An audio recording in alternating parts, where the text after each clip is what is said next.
હત્યાના કેસમાં વાપી કોર્ટનો મોટો ચુકાદો. પત્નીની હત્યા કરનાર પતિને ફાંસીની સજા. સપ્ટેમ્બર 2021માં વાપીના ડુંગરા વિસ્તારમાં બન્યો હતો બનાવ.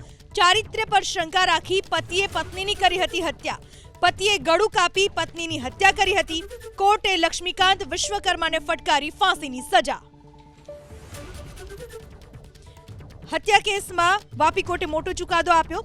વર્ષ 2021ની સપ્ટેમ્બર માસની આ ઘટના છે, જ્યાં ચારિત્ર્ય ઉપર શંકા રાખીને પતિએ પત્નીની હત્યા કરી નાખી હતી. ગળું કાપી પત્નીને મોતને ઘાટ ઉતારી હતી.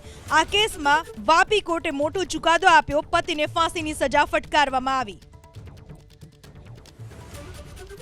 હત્યાના કેસમાં વાપી કોર્ટનો મોટો ચુકાદો. પત્નીની હત્યા કરનાર પતિને ફાંસીની સજા. સપ્ટેમ્બર 2021માં વાપીના ડુંગરા વિસ્તારમાં બન્યો હતો બનાવ. ચારિત્ર્ય પર શંકા રાખી પતિએ પત્નીની કરી હતી હત્યા. પતિએ ગળું કાપી પત્નીની હત્યા કરી હતી. કોર્ટે લક્ષ્મીકાંત વિશ્વકર્માને ફટકારી ફાંસીની સજા.